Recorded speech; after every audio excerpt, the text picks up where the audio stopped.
Hello friends, आजच्या video session मध्ये आपण पाहणार आहोत इयत्ता 6वी भूगोल पाठ 8 संसाधने या प्रकरणाचा आज आपण या ठिकाणी संपूर्ण स्वाध्याय पाहणार आहोत. चला तर मित्रांनो, आजच्या व्हिडिओ सेशनला सुरुवात करूया.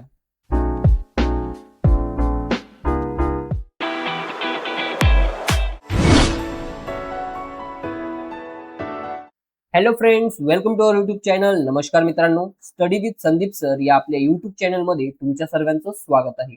मित्रांनो, तुम्ही जर आपल्या स्टडी विथ संदीप सर या युट्यूब चॅनलवर नवीन असाल तर आपल्या युट्यूब चॅनलला सबस्क्राईब करून सोबतच बाजूची बेल आयकॉन क्लिक करून ऑल नोटिफिकेशन ऑन करा, जेणेकरून आपल्या नवनवीन स्वाध्यायाची नोटिफिकेशन तुम्हाला मिळत राहील. चला तर मग जास्त वेळ न घेता आजच्या व्हिडिओ सेशनला सुरुवात करूया. पहा मित्रांनो, या ठिकाणी पहिला प्रश्न दिलेला आहे, योग्य पर्याय निवडा. यातील पहिला प्रश्न आहे, शेतीसाठी सर्वात महत्वाचे असलेले भूसंसाधन कोणते?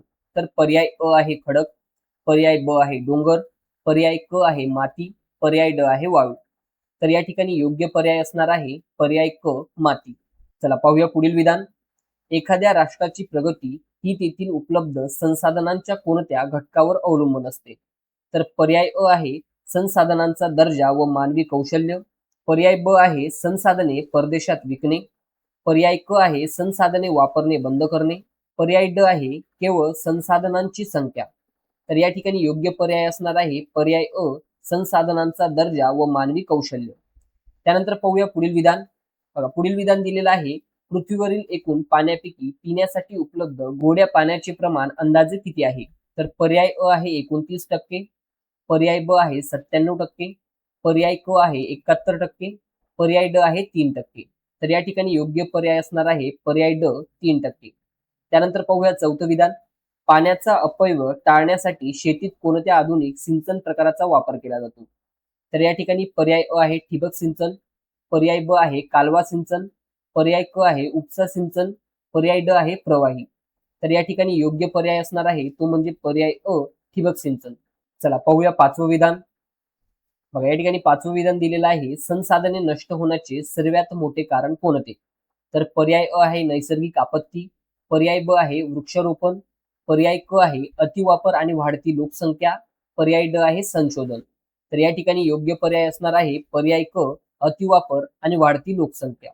त्यानंतर सहावं विधान दिलेलं आहे, खालीलपैकी शेतीच्या कोणत्या प्रकारात कुटुंबाचा उदरनिर्वाह करणे हे मुख्य उद्दिष्ट असते? तर पर्याय अ आहे व्यापारी शेती, पर्याय ब आहे निर्वाह शेती, पर्याय क आहे मिश्र शेती आणि पर्याय ड आहे मळ्याची शेती. तर या ठिकाणी योग्य पर्याय असणार आहे पर्याय ब निर्वाह शेती. आलं लक्षात? चला पाहूया पुढील प्रश्न. बघा, पुढील प्रश्न आ दिलेला आहे, थोडक्यात उत्तरे लिहा. यातील पहिला प्रश्न आहे, निर्वाह शेती आणि व्यापारी शेती यातील तुलनात्मक तक्ता. तर या ठिकाणी आपण तो तयार केलेला आहे.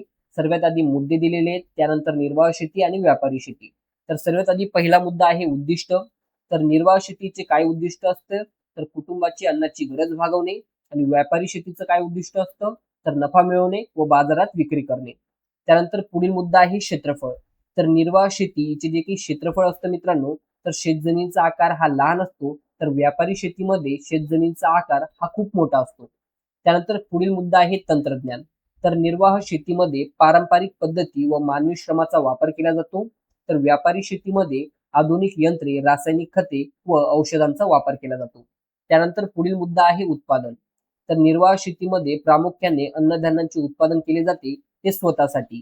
आणि त्यानंतर व्यापारी शेतीमध्ये नगदी व व्यावसायिक पिकांचे उत्पादन केले जाते, उदाहरणार्थ चहा आणि कापूस.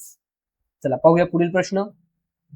बघा, पुढील प्रश्न दिलेला आहे, पारंपरिक शेती व आधुनिक शेती यांच्या स्वरूपात काळानुरूप झालेले बदल. तर या ठिकाणी सर्वात आधी आपण कामाची पद्धत पाहूया.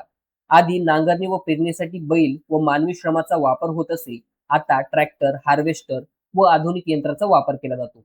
त्यानंतर बियाणे व खते यामध्ये काय बदल झाले? तर पूर्वी पारंपरिक बियाणे व शेणखत वापरले जाईल, आता उच्च उत्पन्न देणारी संकरित बियाणे व रासायनिक खतांचा वापर केला जातो. त्यानंतर जलसिंचन पद्धत. तर यामध्ये पारंपरिक प्रवाही पद्धतीऐवजी आता ठिबक व तुषार सिंचनासारखा आधुनिक तंत्रज्ञानाचा वापर करून पाण्याची बचत केली जाते. त्यानंतर पाहूया तिसरा प्रश्न, शेतीसाठी जलसिंचनाचे महत्व.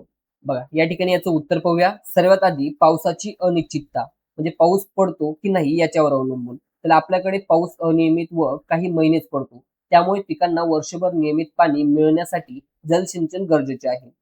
त्यानंतर उत्पादनात वाढ. योग्य जलसिंचनामुळे वर्षातून एकापेक्षा जास्त पिके घेता येतात व शेतीचे उत्पादन देखील आपले वाढत असते.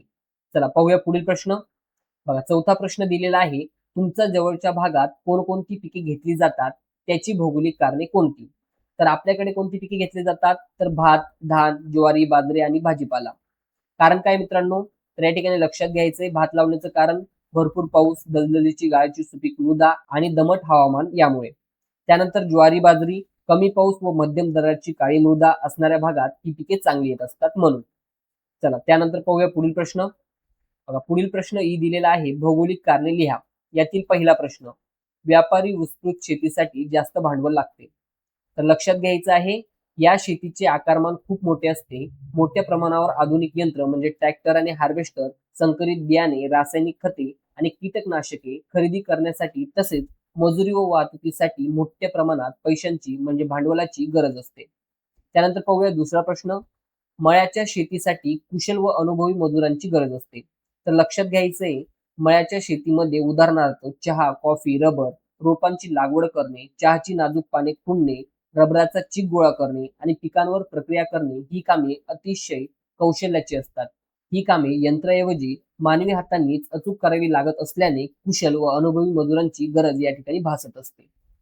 पहा मित्रांनो, या ठिकाणी जो काही आपला संसाधने या प्रकरणाचा स्वाध्याय होता तो आपण या ठिकाणी कंप्लीट केलेला आहे. तुम्हाला आपला आजचा व्हिडिओ कसा वाटला कमेंट्स करून नक्कीच सांगा आणि व्हिडिओ आवडल्यास लाईक शेअर सबस्क्राईब करायला विसरू नका. Thanks for watching this video friends.